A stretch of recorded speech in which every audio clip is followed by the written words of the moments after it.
Bonjour à tous, bonjour à toutes. Donc, merci de vous être connectés ce soir pour ce webinaire. C'est le troisième atelier de mobilisation et de présentation donc, du programme CoPro de pluie, avec l'objectif principal de à la fois aborder le sujet de l'amélioration des espaces extérieurs dans les copropriétés et aussi donc le programme CoPro de pluie en lui-même. Pour cette présentation, donc les intervenants, du côté de l'ALEC Métropole Marseillaise, il y a moi Arnaud Husneau, qui suis chargé de programme, et Rosita Amat, chargée de mission d'accompagnement des copropriétés à l'ALEC. et on a Monsieur Patrice Breteau. Patrice Breteau, moi je travaille dans un bureau d'études qui s'appelle Artelia et je suis directeur de projet spécialisé en gestion des eaux pluviales à la source. Ok, super. Merci. Donc, ce webinaire, on va le faire principalement en quatre parties. Accueil, introduction, quelques enjeux de la végétalisation en copropriété. Ensuite, on présente donc le cœur du programme CoPro de pluie et un focus sur les méthodologies de suivi et aide financière et un temps d'échange. Pour information, donc il y a eu déjà deux ateliers, dont un qui était en présentiel et un qui était en ligne. Et donc sur cet atelier en ligne, on vous transmettra les accès.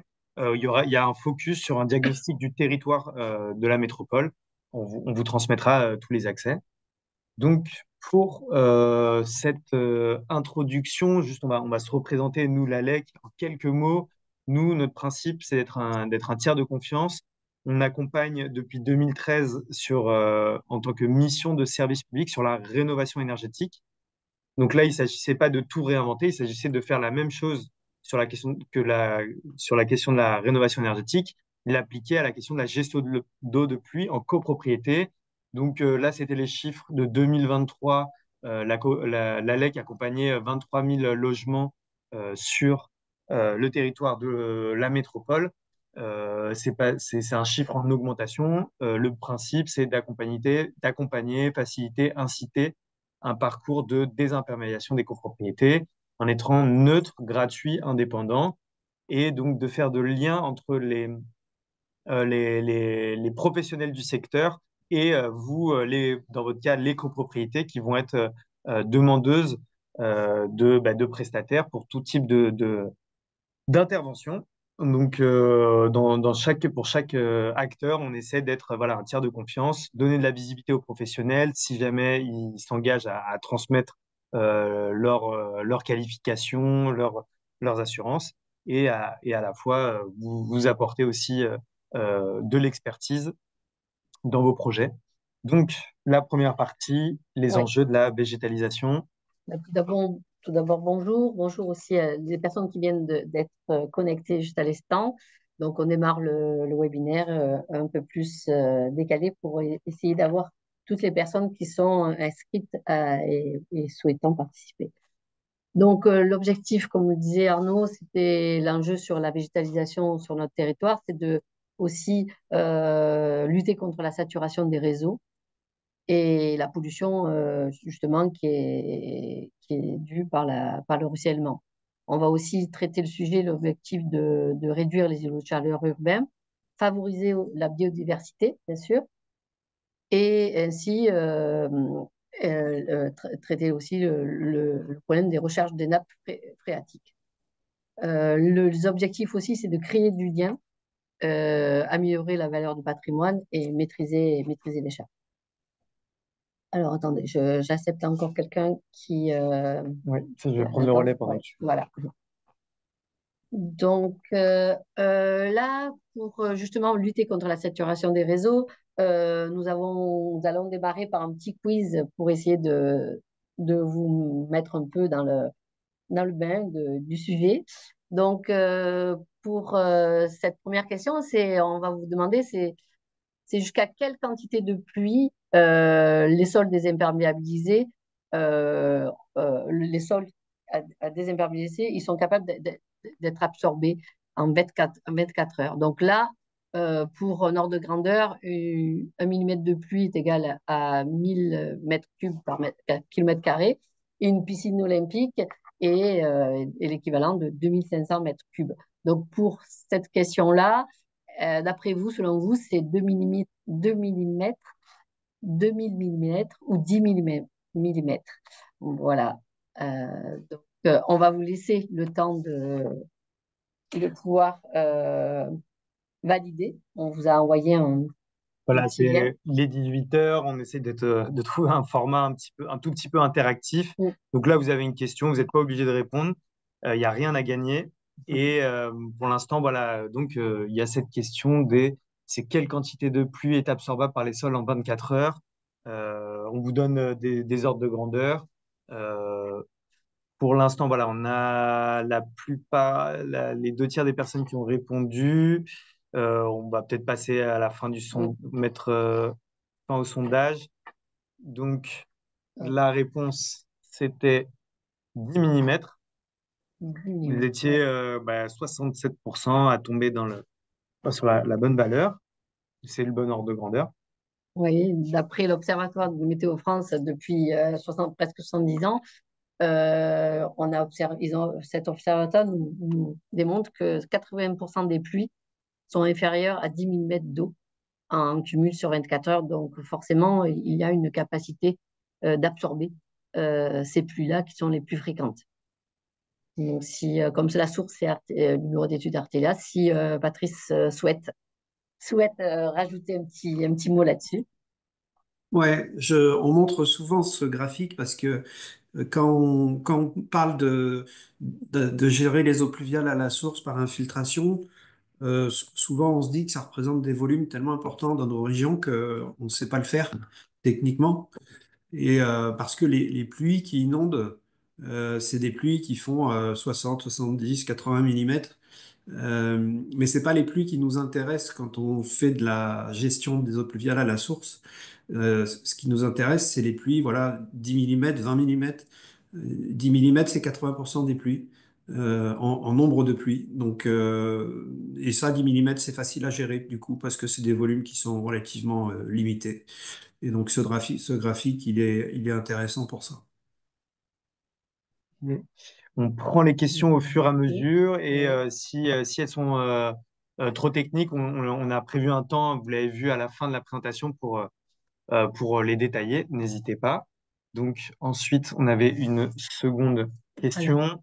donc, pour la deuxième question, donc, selon vous, quel est le volume d'eau polluée qui a débordé dans les milieux naturels sur le bassin Rhône-Méditerranée-Corse en 2018?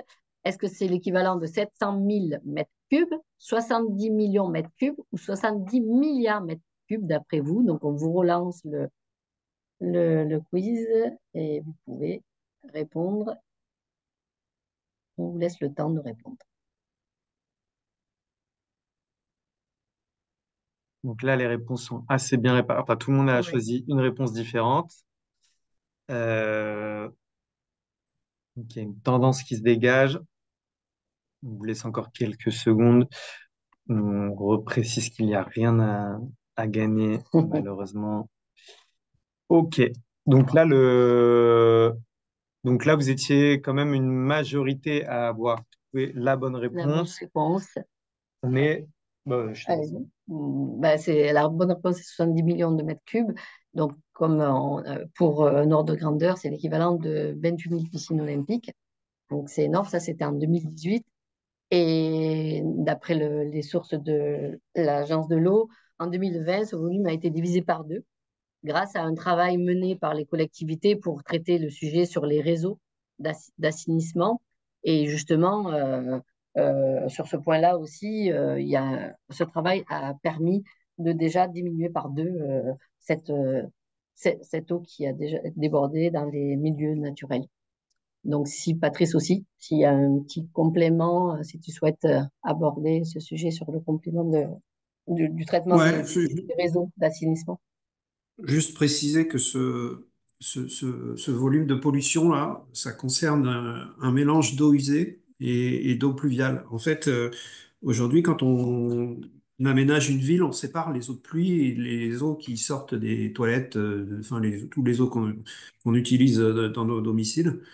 Et les eaux grises, ce qu'on appelle les eaux usées, elles vont dans le réseau d'assainissement et elles sont traitées à la station d'épuration avant d'être rejetées dans le milieu naturel. Mais il y a 60-70 ans, quand on a commencé à mettre des réseaux dans les villes, on faisait pas deux réseaux. On mélangeait tout dans le même et qu'on appelait un réseau unitaire. Que son nom l'indique bien qu'on mélange tout dans le même réseau.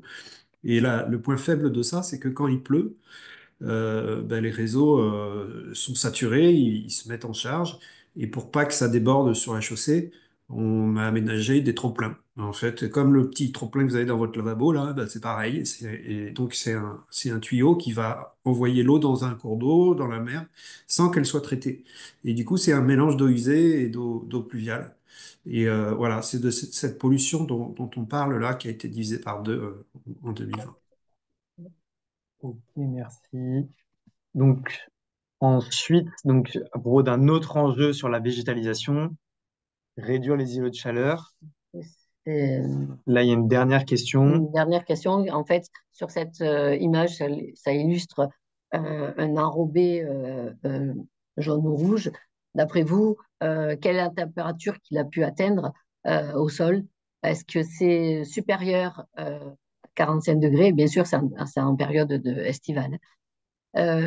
Supérieur à 47 degrés, 33 degrés ou 27 degrés. Sachant que au même moment, sur un arbre, alors, bon, là c'est très schématique, mais sur un arbre à l'ombre, ce même sol est à 23 degrés ou 33 degrés. Euh, Parce que le rayonnement est... c'est une caractéristique, voilà, en fonction d'une caractéristique physique des sols. Donc là, là c'est les réponses, elles sont assez réparties. Il n'y a pas de tendance majoritaire, mais il y en a une qui est une bonne réponse, qui est donc, hop là, c'était donc supérieur. à 45 degrés, évidemment. Donc, c'est illustré aussi par, voilà, là, on a illustré par deux images, bien sûr, avec une avenue ombragée et une avenue non. Donc, il y a une tendance de température, une différente température assez élevée. Et forcément, c'est lié à la nature du sol aussi et aussi à la nature enfin, du sol, du revêtement et aussi si ce lieu-là a été végétalisé ou ombragé. Voilà, la précision sur cette image qui est relativement connue dès qu'on cherche sur Internet, c'est que c'est au même moment, dans une même ville, on a un quartier qui est plutôt végétalisé avec des pavés non jointés, donc de l'eau qui peut rester relativement en surface, et on va avoir des températures qui vont être là, dans ce cas-là, 10 degrés moins élevées. Alors, en fait, on a un autre exemple à Marseille, qui était une étude de l'agence d'aménagement de l'AGAM en 2017. Il prenait la place Castellane là avant les travaux et il prenait le jardin du Pharaon au même moment, dans la même après-midi. Et il y avait 15 degrés d'écart. Et donc, ça, c'était l'idée de caractériser un peu Le phénomène. en fait, un ensemble de phénomènes qui font que un même quartier, dans un même quartier, dans une même ville, on peut avoir des fluctuations de température très importantes. Voilà, on rentre pas dans tous les détails physiques, mais voilà, on peut imaginer que l'activité urbaine, les transports, ça contribue aussi aux îlots de chaleur urbains. Et ben là, le fait de relaisser de la place à l'eau dans les centres-villes, ben, ça peut avoir tendance à atténuer donc ce phénomène-là. Je sais pas si Patrice, on te laisse un peu une aparté aussi, ou si on... Non, là, j'ai pas de complément à faire. J'en parlerai plus quand je montrerai des exemples, ce sera plus parlant. Ouais, super. Donc, bah, on arrive justement à un moment de petit à petit des solutions. Donc là, l'aparté qu'on voulait faire, bon, l'aparté qu'on voulait faire, c'était de dire que malgré une année particulièrement pluvieuse, la tendance des groupes d'experts internationaux, donc du GIEC, c'est quand même de dire que la région, le pourtour méditerranéen, est dans une tendance d'aridification. Face à ça, bon, ben, voilà, il y a des solutions pour s'adapter au changement climatique. Ça résoudra pas tout, mais on essaie voilà, de s'adapter et donc on laisse la- La parole à Patrice pour quelques exemples de Alors, solutions. apporter ses juste une interventions. question. Le support, là, il est diffusé aux Oui, participants? Oui, tout bien à fait. sûr. Alors, c'est juste pour vous préciser que vous avez un lien en bas là, de cette slide qui vous enverra sur le site du Conseil général. Et le Conseil général des Bouches-du-Rhône a fait l'année dernière des outils de communication à destination des particuliers. La cible, c'est les particuliers. Ça comprend les copropriétés, bien sûr, qui explique tous les enjeux de ne pas bétonner, imperméabiliser son terrain. Alors pour une maison individuelle, son terrain, mais pour une copropriété, c'est tout le terrain qui appartient à la copropriété. Et donc il y a une petite vidéo de 3 minutes qui est très bien faite. Et puis il y a un ensemble de fiches, il y a une douzaine de fiches qui sont très didactiques, qui sont bien documentées et qui expliquent par thématique un petit peu les intérêts, les enjeux, les techniques qui existent, etc. Et il y a une fiche qui est dédiée aux copropriétés en particulier. Voilà. Donc moi, je vais vous montrer quelques techniques. Alors, dans ce que je vais vous montrer, je vais parler que des parkings. Alors, pourquoi je parlais que des parkings? Il n'y a pas que des parkings en ville, mais là, on a quand même des copropriétés, donc c'est un sujet central. Euh, D'abord, juste introduire, c'est quoi la ville perméable? Puisque depuis quelques années, là, on parle de la ville perméable. Par opposition, ça s'oppose à la ville imperméable. Et depuis des décennies, voire plus, on aménage les villes de façon imperméable. Donc, quand vous avez une route, une chaussée, un trottoir, une piste cyclable, tout ça, c'est complètement imperméable. Il n'y a pas une seule goutte d'eau quand il pleut qui traverse ça pour rejoindre le sol. Donc, ça ruisselle, ça va dans les réseaux, ça sature les réseaux. Et dès la première goutte de pluie, ça va dans les réseaux.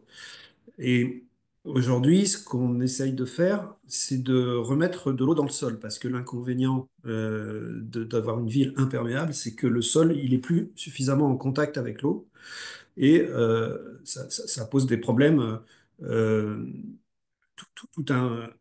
une série de dysfonctionnements qui sont dus à l'absence de nature en ville. Et ou par exemple, vous avez dû entendre parler des retraits gonflements d'argile qui provoquent des fissurations de bâtiments. Contrairement à ce qu'on pense, parce qu'on entend parfois des gens qui disent que si on remet de l'eau dans le sol, on va faire gonfler les argiles et ça va aggraver le phénomène.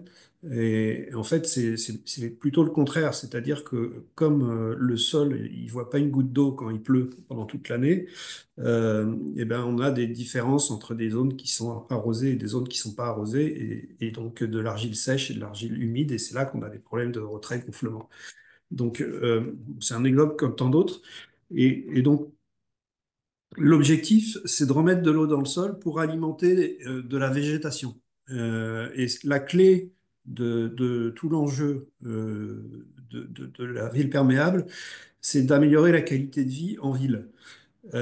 Parce qu'à partir du moment où on a de la végétation, eh ben on a ce qu'on appelle des services écosystémiques qui deviennent possibles. On a de la végétation qui améliore le paysage, qui permet de lutter contre les îlots de chaleur urbaine. On a de la biodiversité. Globalement, la qualité de vie en milieu urbain, quand il y a de la végétation, il y a beaucoup d'études qui montrent qu'elle est meilleure, en fait. Et où je veux en venir, ben, je veux en venir, c'est que euh, il y a deux grandes façons de remettre de l'eau dans le sol. Il y a la multiplication des espaces verts et surtout les mutualiser. En fait, c'est-à-dire que ça permet d'avoir de la végétation dans la ville avec tous les services que ça rend, que j'ai évoqués, mais on peut les aménager légèrement en creux pour que la route qui est à côté, le parking qui est à côté, la piste cyclable qui est à côté, le trottoir, ben, l'eau qui ruisselle là-dessus, elle rejoigne les espaces verts et ça va permettre de remettre de l'eau dans le sol. Et donc ça, La première technique, donc, c'est de mutualiser les espaces verts pour que ça devienne des ouvrages qui servent aussi à gérer les eaux pluviales. Maintenant, en ville, on a des problèmes d'emprise parce qu'on ne peut pas mettre des espaces verts partout. Et donc, on a des emprises liées au trafic automobile, aux pistes cyclables, aux besoins de parking, etc. Et, euh, et donc, tout ça, ça prend de la place. Et donc, le deuxième vecteur sur lequel on peut intervenir, c'est d'utiliser des matériaux perméables. Si on n'a pas suffisamment de place pour disposer des espaces verts, intercaler les espaces verts dans la ville, on va faire en sorte d'utiliser des matériaux qui sont. Alors, si tu peux revenir juste à la précédente, parce que voilà. Euh, et donc, dans l'exemple que vous avez là, vous avez les places de stationnement qui sont dans un mélange de terre et de pierre, en fait. Alors, pourquoi un mélange de terre et de pierre? Parce que si on met que des pierres, c'est pas vraiment circulable. Et si on met que de la terre, à force de se garer dessus, c'est tellement compacté que ça peut pas s'infiltrer. Donc, le rôle des pierres, c'est que ça évite que ça se compacte. Et en fait, l'eau peut s'infiltrer là-dedans, comme c'est pas compacté. Et dans les interstices entre les pierres, il y a de la terre. Et donc, on peut très bien, dans l'exemple qui est ici, les allées de circulation, elles sont imperméables. Elles sont avec un enrobé classique. Et l'eau ruisselle est dirigée vers les zones de stationnement, où là, on a les véhicules qui peuvent stationner. Et donc, en matière de techniques de matériaux perméables, on a trois grandes catégories. On a les solutions qui sont plutôt fondées sur la nature. Ça, c'en est un exemple. C'est les solutions les plus économiques qui rendent le plus de services. Euh, mais on a aussi des solutions plus propre entre guillemets. Il y a en fonction de la fréquentation du parking, du type de véhicule, etc. C'est pas forcément une technique qui est toujours adaptée. Donc, on a deux autres grandes catégories. Là, tu peux passer par contre. On voit les deux autres sur cette diapo-là. Et ça, c'est un parking qui a été fait à Gardanne l'année dernière, où on a l'allée de circulation, elle est en enrobé perméable. Donc, en fait, c'est un goudron comme vous connaissez, comme vous voyez partout, sauf qu'il laisse passer l'eau. Donc là, si vous renversez un seau d'eau sur ce goudron-là, il n'y a pas une goutte d'eau qui va rester en surface. Il ne va pas y avoir de flaque, il ne va pas y avoir de ruissellement, ça va entièrement pénétrer instantanément. Et puis là où les voitures stationnent, c'est le troisième type de solution, c'est des dalles, en fait. Donc ici, c'est des dalles qui sont non jointives, c'est-à-dire que les joints entre les carreaux de carrelage, entre guillemets, sont perméables, en fait. Donc c'est pas du joint comme quand on fait du carrelage, c'est du sable, en fait. Et l'eau s'infiltre à l'intérieur de ça. Et puis il y a aussi des systèmes alvéolaires. Alors, tu peux passer. Voilà, alors ça, c'est encore un système. Où là, on a un mix, ça c'est intéressant parce que on a sur la droite un enrobé qui est classique, qui est imperméable. Ça, c'est une photo qui a été prise à Vienne il y a 2 ans, c'est moi qui l'ai prise. Donc je suis sûr qu'elle a été prise à Vienne. Et donc on a une allée de circulation qui est traditionnelle, on va dire, qui est pentée vers les zones où on a les pavés. On voit les pavés non jointifs, là, avec les joints en sable qui sont perméables. Et puis, euh, ça gère les pluies courantes, les 10, 20, 30 millimètres. Et quand on a des orages vraiment importants ou des pluies successives, une semaine pluvieuse, un mois pluvieux, etc., le système, s'il est saturé d'eau, il peut avoir un trop-plein. Et vous voyez, il y a ce qu'on appelle une noue, là, c'est la bande qui est enherbée. Et elle est un petit peu en creux, on ne le voit pas là, que c'est un petit peu en creux, et la bordure qui délimite la zone de stationnement et cette noue, elle est ajourée régulièrement pour que l'eau puisse circuler. Souvent, dans les parkings, quand on a des bandes enherbées comme ça, eh ben, elles ne sont pas aménagées en creux, donc elles ne permettent pas de stocker un petit peu d'eau et donc de l'infiltrer. Et elles ont une bordure qui est continue. Et donc l'eau, elle ne peut pas y accéder. Et ça, c'est vraiment un aménagement qui coûte pas cher, qui est facile à faire. et qui permet de connecter une zone de ruissellement avec une zone perméable. Voilà. Tu peux passer à la suivante. Oui.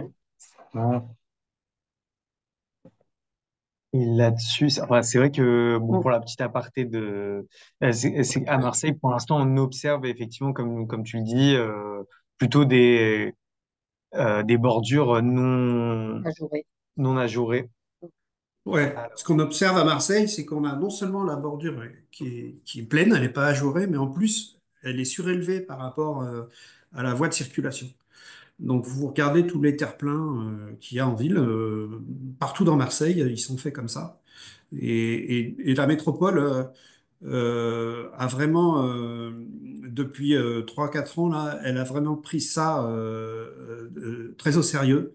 Et à chaque fois qu'il y a un projet de voirie, de requalification de voirie, un projet de transport, de tramway, etc., eh ben, elle vient se greffer sur ce projet pour apporter un soutien technique, pour aider le concepteur, aider l'aménageur à infiltrer les eaux par des techniques comme je vous en montre là, par un appui, une expertise, parce que le service GEMAPI de la métropole, GEMAPI, ça veut dire gestion de l'eau et des milieux aquatiques et prévention des inondations. Voilà, c'est un service de la métropole qui a pris cette compétence de ville perméable, ben, apporte une expertise technique aux aménageurs qui en ont besoin. Et puis, vous avez dû voir sur votre feuille d'imposition qu'il y a une colonne qui est apparue il y a quelques années qui s'appelle taxe GEMAPI et qui est prélevée annuellement. D'accord. Alors, je ne sais plus combien c'est à Marseille, je crois que c'est un peu moins de 20 euros par personne. Mais ça permet de générer 21 millions d'euros par an à l'échelle de la métropole. Ce prélèvement, il est utilisé pour apporter une aide financière aux aménageurs qui font de la désimperméabilisation. Donc ça peut vous intéresser en tant que copropriétaire, puisque tout le monde est concerné. Je crois que vous allez parler après des aides financières, donc je n'en dis pas trop là-dessus. Il y a d'autres dispositifs, mais voilà, comme je parlais de la métropole. Mm. C'est un aparté. Et alors ça, c'est un exemple d'un parking qui est à Cavaillon. Mhm. Vous avez à gauche avant travaux et à droite après travaux. Alors le après travaux, c'est pas aujourd'hui parce que les arbres, on les a plantés le mois dernier et on est en train de terminer ce chantier-là. Donc c'est une image euh, Oui, illustré, oui. illustrée par drone. C'est un vol de drone sur lequel on a fait une petite séance de mise en perspective, enfin, d'insertion dans le paysage du projet qu'on a fait. Et le projet, vous le voyez à droite, il y a un extrait. Euh, Vous voyez les bandes turquoises là, en fait, c'est les bandes d'arbres. Donc on a creusé des tranchées assez profondes pour planter. Bah, déjà au départ, c'était des fosses pour planter les arbres. Et ce qu'on a fait, c'est que on a connecté toutes les fosses entre elles. Donc au lieu de creuser 4 trous alignés pour planter 4 arbres, eh ben, on a creusé une tranchée continue à 2 mètres de profondeur et on a rempli cette tranchée d'un mélange terre-pierre, mais pas jusqu'à la surface, jusqu'à à peu près une trentaine de centimètres. Donc c'est en quelque sorte un fossé au fond duquel il y a des arbres plantés qui vont pousser et qui, sur 1,50 m à 2 mètres de profondeur, peut stocker de l'eau. Et toutes les zones de stationnement, les allées de circulation, là, pour le coup, c'est de l'enrobé classique, du goudron classique. C'est pas perméable. La commune n'a pas souhaité faire du perméable ici. Bah, tout ça est penté. Les pentes sont dirigées vers les zones de plantation pour que la totalité de l'eau vienne alimenter cette végétation. Et voilà, donc c'est une technique finalement qui coûte pas plus cher que si on avait fait un parking classique, parce que le projet au départ, c'était pas du tout ça, hein. Le projet au départ, c'était de rénover le parking là, que vous voyez sur la photo en bas à gauche. Mhm. Il n'y avait pas un objectif de plantation, il n'y avait pas un objectif d'infiltration des eaux pluviales. Et là, sur ce parking, l'été, il fait très très chaud et c'est en centre-ville de Cavaillon. Et là, je pense que la population, elle va voir la différence en termes de température et puis de qualité de vie sur ce parking-là. Voilà. J'en ai fini. J'ai essayé de balayer des techniques pour vraiment cibler parking, pour vous montrer un petit peu tout ce qu'on peut faire sans forcément dépenser beaucoup plus d'argent que si on faisait du classique. Oui. Ok, super, merci. Merci. Du coup, bah, c'était aussi pour préciser que toutes ces solutions sont aussi applicables ou être applicables à l'échelle d'une copropriété. Donc, c'est pour ça que c'est intéressant de voir tout ce qui se fait déjà à l'échelle d'un espace ou d'une parcelle publique. Effectivement. Super, merci. Bon, juste là, dans cette présentation, vu que c'est le troisième atelier, on a des éléments qu'on a choisi de laisser. C'est juste pour que, pour information, vous sachiez que il existe. Ouais, ce bureau de recherche géologique nous informe des tendances de niveau des nappes, au niveau des nappes phréatiques, sur les excédents et les déficits. Donc, vous pouvez aller, bien sûr, euh, vous, aller sur le site pour aller Pour permettre enseigner. pour enseigner, prendre connaissance des niveaux des nappes et la nature et composition des sols aussi. Voilà, c'était aussi en lien avec des questions qu'il y avait eu précédemment. On avait dit qu'on ajouterait ces éléments-là. Ensuite, on avait un exemple qui existait, il y a un programme similaire qui existe à Paris d'accompagnement des copropriétés. Et donc là, ils sont sur leur première copropriété où donc eux, ils ont franchi des étapes études. Euh, pour l'instant, il n'y a pas encore de véritables résultats sur lesquels on peut communiquer en détail. On voulait juste vous dire que ces dispositifs, ces actions existaient dans les copropriétés. Donc voilà, à l'avenir, on essaiera de rentrer un peu plus dans les détails. Donc un des autres enjeux de la végétalisation sur le territoire, Ouais. c'était En fait, c'est de aussi créer du lien social. C'est aussi euh, dès lors qu'un espace en bas de votre immeuble ou de la propriété, il a été requalifié et renaturé, forcément, ça améliore le cadre de vie. Ça aussi, ça offre la possibilité de se retrouver, et surtout de tisser du lien. Et bien sûr aussi, ça peut aussi être une source de bien-être et ça contribue à valoriser le patrimoine également, parce que quelque part, si vous avez une cour ou une parking qui a été requalifiée, ou renaturée ou végétalisée, ça peut aussi contribuer à la valorisation du patrimoine. donc le programme CoPro de pluie. Moi, je vous réintroduis juste le fait que c'est un programme qui se déroule en trois grandes phases. Là, on est dans la première phase qui correspond à de la mobilisation, c'est-à-dire qu'on évoque au grand public les questions de la gestion de l'eau de pluie. On présente aussi le programme, mais en fait, on fait aussi un travail auprès des professionnels euh, pour constituer un réseau de professionnels qui soit référencé, tout en restant sur des démarches neutres et gratuites et indépendante. Et donc, il y a, pour pouvoir aussi proposer ensuite aux copropriétés, donc d'être mis en relation avec des concepteurs paysagistes, des bureaux d'études, des artisans. Donc voilà, ça, il y a un travail en parallèle qui se fait. Et donc ensuite, il y a une deuxième phase qui est l'accompagnement, qui va être donc de janvier 2025 à juin 2027, suivant les cas. Et ensuite, il y a une troisième phase, vu que ce programme il est expérimental, c'est de capitaliser les réussites, les échecs et de communiquer, créer une émulation, permettre à d'autres copropriétés de se lancer suivant leur intérêt. Euh, donc, Donc, le processus d'accompagnement va se décomposer en trois étapes. Donc, vous avez bien compris que là, on est sur la phase, comme le disait Arnaud, on est sur la phase de faire des ateliers pour justement désigner enfin, les personnes, les copropriétés qui souhaitent candidater. Et dès le mois de février 2025, dès lors qu'on aura identifié les 10 à 15 copropriétés sélectionnées, on va agir sur la première étape, donc qui est la partie concertation et préparation du projet. Et bien sûr, ce parcours qui est jalonné en 3 étapes, bien sûr, il va être conditionné par des assemblées générales pour désigner un professionnel, bien sûr, pour désigner le projet, pour des études si vous avez besoin d'une étude et si pour voter le travaux.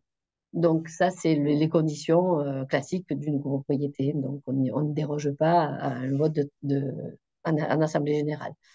L'étape 1, en préparation et concertation, cette étape, elle permet de mener une réflexion à l'ensemble des copropriétaires. C'est pour une phase d'écoute et d'échange et de définir des grandes lignes du projet. Donc, le rôle de l'ALEX sera aussi, bon, comme on l'a dit, d'assurer la maturation du projet, mais aussi de vous aider, d'aider la copropriété à, à rédiger ce cahier des charges pour le volet conception, une fois que vous aurez vraiment dessiné votre projet. En parallèle de ça, ce cahier des charges il sera consulté par des prestataires dont on aura, l'ALEC aura des prestataires que l'on aura référencés. Donc, on pourra vous diffuser et fournir cette liste de professionnels. Ce que je voulais préciser aussi, c'est que dès lors qu'on va enclencher cet accompagnement, on sera doté d'une équipe pluridisciplinaire, les conseillers, de conseillers techniques et une sociologue technique aussi, une sociologue en fait. Quelque part, ça sera tout le long du projet, on va pouvoir vous accompagner. Arnaud, vous Ah voulez oui, dire c'était un ou une un sociologue, sociologue, mais voilà. c'est plutôt une expertise L'expertise, sur les questions de concertation voilà. et de participation citoyenne. Ça peut être une sociologue. Un Mm. sociologue. Euh, Donc, ensuite, le prestataire qui sera désigné, bien sûr, par votre choix, il va assurer son rôle de concepteur, hein, il va être, entre guillemets, la maîtrise d'œuvre, qui, lui, il va affiner le projet sur la partie technique et aussi sur le volet budgétaire. Il va déterminer en premier la faisabilité. Et la faisabilité, elle est aussi issue de s'orienter vers des bureaux d'études pour justement selon l'emplacement de votre espace ou de votre parcelle, il faudra certainement faire appel à des bureaux d'études. Donc ça, c'est Patrice pourra nous le confirmer, bureau d'études hydrologue, géotechnique ou écologue. Donc forcément, pendant le parcours, la maîtrise d'œuvre, donc le concepteur paysagiste ou l'architecte paysagiste, va justement évaluer si on a un besoin, suivant le besoin de l'étude qu'il faudra adapter au projet. Je ne sais pas si, Patrice, tu voulais compléter par rapport à ça. Oui, oui, non, c'est tout à fait ça. En fait, c'est important d'avoir un binôme, en fait, un paysagiste et un hydraulicien ou un hydrologue. Vous voyez le parking de Cavaillon que je vous ai montré, c'est un projet, celui qui a tiré en premier, c'est le paysagiste. Et le paysagiste, il a fait un plan masse, il a implanté son projet, et ensuite, il y a l'hydraulicien qui est venu voir comment ça pouvait fonctionner. Par rapport aux pluies, qu'est-ce qu'on pouvait stocker, comment fallait le modifier pour orienter les pentes différemment, etc.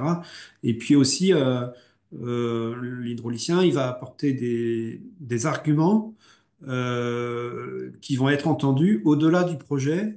Par la métropole, par exemple, sur la réduction des rejets dans les réseaux et du coup la non-saturation des réseaux par l'agence de l'eau, on va en parler tout à l'heure. Et donc, c'est important d'avoir ces deux composantes, même trois composantes, parce que c'est du VRD. Donc, il faut que le maître d'œuvre il ait des compétences en VRD. Donc, c'est vraiment, voilà, ces trois compétences qui sont importantes. Parfait. Et de fait, bon, ben, dans les livrables, on va fournir, enfin, il y aura une liste de prestataires pour les travaux, à nouveau, de la même manière qu'on va vous fournir dans la première étape une liste de prestataires de concepteurs paysagistes, ben là, on fournira aussi une liste de prestataires pour réaliser les travaux. Ensuite, bon, ben, sur la partie 3 travaux, bien sûr, le concepteur paysagiste sera toujours là poursuivre, pour réaliser les travaux. Et nous, on sera toujours en amont. On sera là pour suivre les travaux avec vous Et justement, l'idée aussi de ces projets un peu pilotes, c'est de capitaliser les échecs et les réussites pour essayer de s'améliorer, des pistes d'amélioration, et aussi quelque part euh, traiter les pistes d'amélioration à faire, justement, mais quelque part vous aider dans l'accompagnement. Et justement, dans l'accompagnement, derrière, il va y avoir un suivi qui pourra être, comme tu disais, Arnaud, tout à l'heure, ce suivi pourra être, je te laisse continuer sur Euh, l'outil qui nous... voilà, enfin, c'était donc juste quelques focus sur l'accompagnement. Là où on ne réinvente rien, c'est qu'en fait, il y a déjà donc une plateforme en ligne qui existe qui s'appelle Loutre, c'est l'outil de la rénovation. Et donc là, l'idée, c'est donc de juste l'étendre aux questions de la gestion de l'eau de pluie. Et donc les dernières, là, on est sur suivant le planning, le calendrier présenté précédemment. Le but, c'est qu'il y ait les fonctionnalités, elles soient disponibles pour le mois de janvier-février pour les copropriétés. Et donc, vous aurez accès à une interface pour que la copropriété puisse suivre son projet en ligne, avoir un lien avec les conseillers conseillères et avoir accès éventuellement à différents outils. Donc voilà, cet outil, il a donc déjà une forme. Là, on vous montrait des exemples qui concernent plutôt des projets qui ont concerné, bon, ben là, un habitat, une copropriété de 3000 mètres carrés avec 52 logements qui ont ils ont eu, avec cette interface tableau de bord, ils voient un peu l'ensemble des travaux qui ont été votés, des aides financières qui ont été obtenues. Il y a les prestataires qui sont aussi connectés sur cette interface. Là, voilà. Les professionnels, vous allez pouvoir avoir accès à leur fiche d'identité aussi sur cet outil. Ensuite, Cette, donc, juste pour compléter, il faut bien préciser cette fiche qui a été générée dans notre programme d'accompagnement.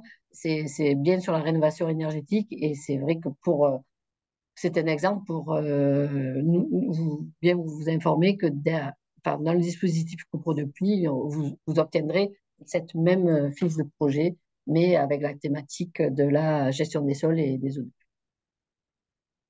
voilà, sur les aides financières. Voilà, alors, ce dispositif, le dispositif Copro depuis, donc forcément, il est intéressant aussi sur la partie technique, mais comment on va arriver avec euh, enfin, les aides sont différentes. Le département, lui, vient avec un dispositif sur des aides de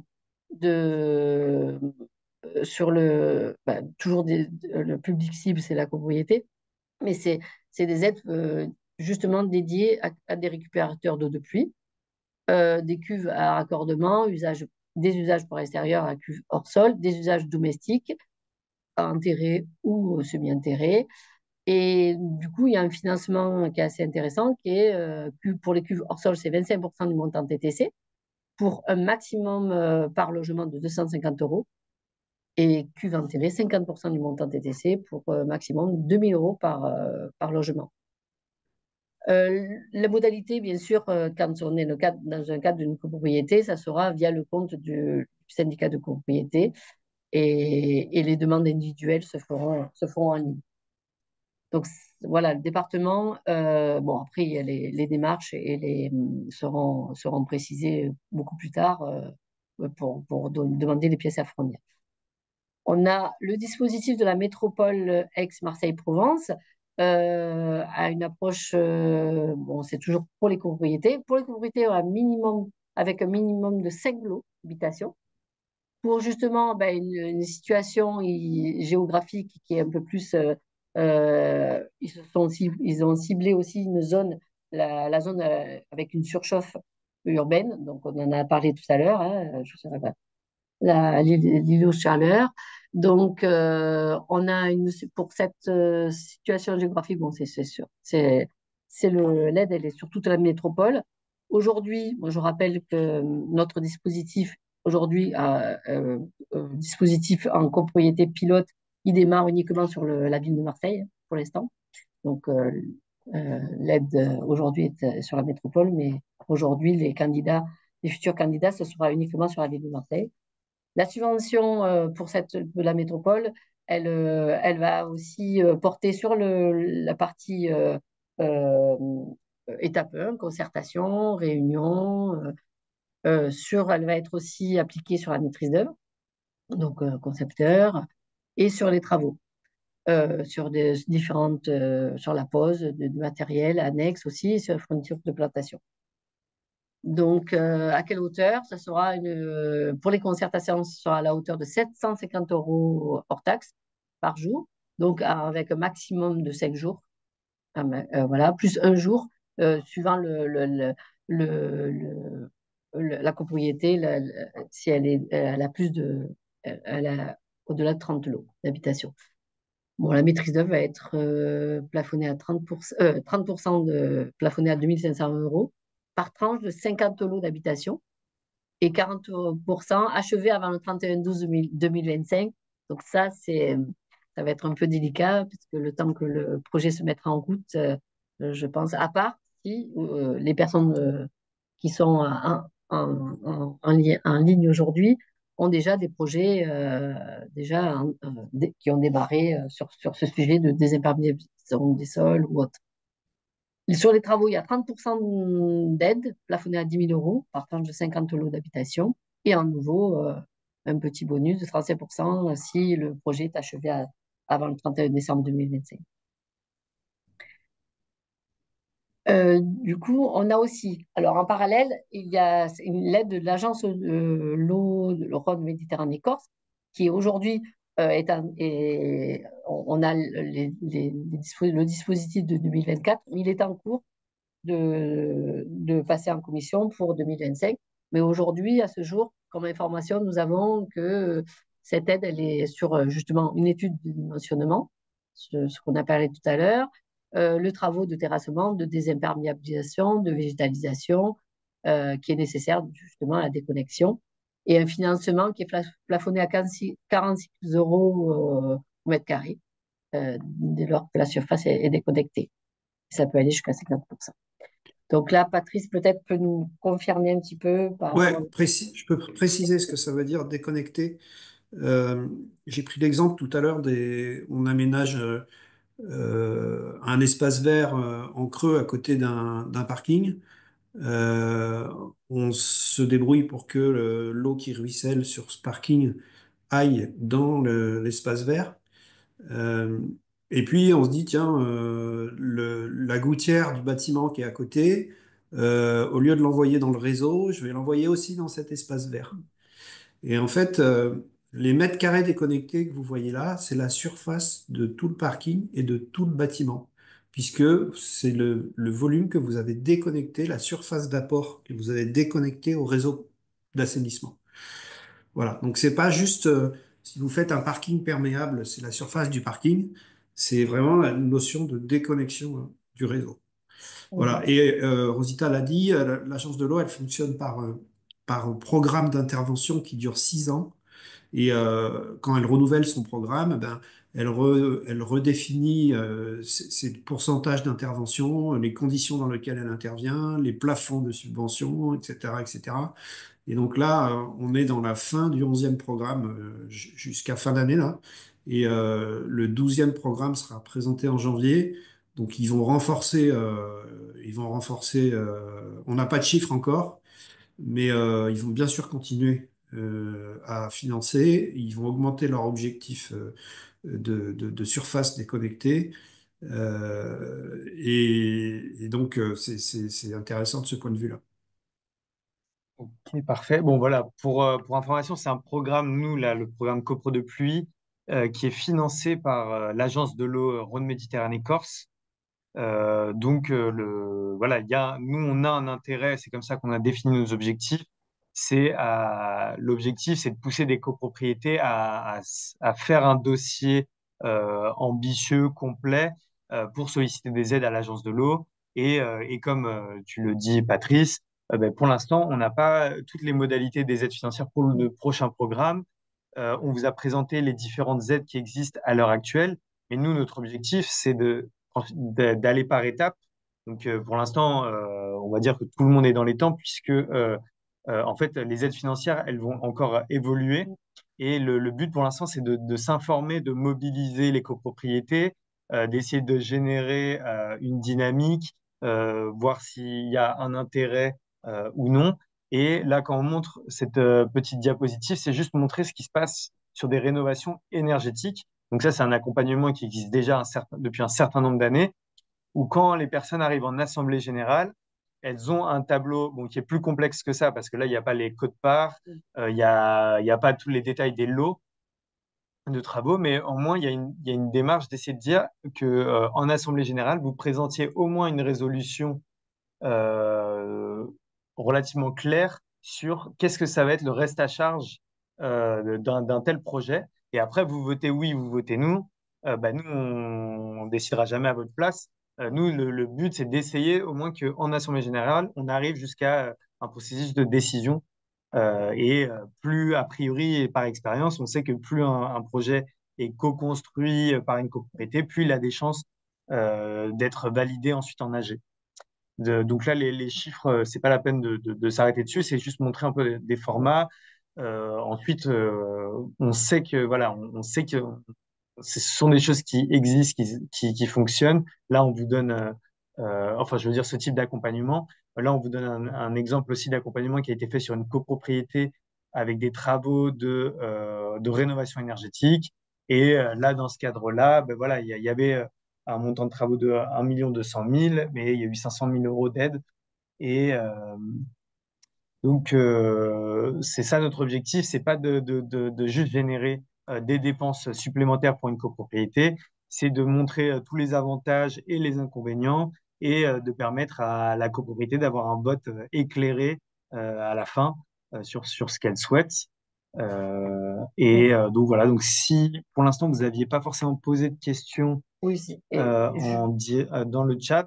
Mais là, on a un temps d'échange, on peut revenir un peu en arrière. On a suivi un peu, on a tenu un peu la chronologie. Mais voilà, on peut rester connecté. Les documents, le webinaire, le lien des webinaires, on va vous les transmettre pour ceux qui sont connectés en cours. Et on va justement aussi vous préciser que si vous souhaitez candidater, là encore une fois, on a eu à plusieurs reprises cette question-là. Vous pouvez candidater, vous pouvez aussi nous rappeler, enfin une fois que vous avez candidaté, nous on va vous recontacter. Et quelque part, n'hésitez pas parce qu'il y a aussi un temps d'échange avec nous, avec les conseillers, pour identifier déjà votre projet et aussi quelque part aussi pour si vous avez un doute avec les autres copropriétaires que vous souhaitez les mettre au parfum ou alors apporter cet élément de réflexion et que vous n'avez pas trop d'éléments de langage à leur apporter, on peut vous fournir aussi un document qui est déjà qui retranscrit tout notre dispositif. Donc ça permet aussi d'échanger, de communiquer à l'interne déjà avec les autres copropriétaires et les membres du conseil syndical. Donc n'hésitez pas à candidater. Et c'est pas aussi, ça ne veut pas dire que si vous candidatez, ça ne veut pas dire que le projet va aboutir demain. Il y aura toute cette étape de réflexion qu'on vous a présentée en 3 étapes.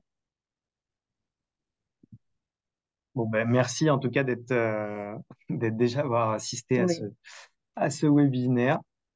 Je vois si vous avez des questions. Pour l'instant, on a été particulièrement clair, donc il n'y a pas de questions. Apparemment, oui. Euh, J'ai mis le lien vers la vidéo du Conseil général, parce qu'il y a quelqu'un qui l'a demandé, donc je l'ai collé Chat, ouais. Parfait. Il était accessible dans le chat. Il me semble que l'enregistrement du webinaire, en général, ajoute aussi le chat, mais je vais le mettre un peu en avant. Et on On va. va savoir aussi qu'il y avait déjà dans le deuxième webinaire, il y avait aussi des éléments de contexte sur l'étude réalisée par GEMAPI, justement, Par la par métropole. la métropole. Donc ça aussi, vous pouvez le retrouver dans le deuxième webinaire. Voilà. Et voilà, on vous a mis la page aussi, si vous voulez faire du coup, c'est candidater gratuitement, c'est une quinzaine de questions pour identifier s'il y a un intérêt de départ à creuser pour lancer un projet. Donc, il y avait une question, peut-on mettre ici le lien du département? Et effectivement, c'est déjà fait. Tout à fait, merci. Patrice. Et voilà, donc Bon, ben, on rappelle, Rosita Ahmad, parce que pour les personnes qui sont arrivées en cours de route, donc c'est nous travaillons à l'ALEC, Arnaud et moi-même, oui. parce que Ok, il y a deux personnes qui sont arrivées plus tard. ok, ben merci. Je crois qu'on peut vous libérer Patrice. J'espère qu'il sera. Merci pour votre écoute. Merci, Patrice. On s'appelle demain, Patrice, pour débriefer, échanger. Ouais, Merci. après-midi plutôt. Parfait. Ok, parfait.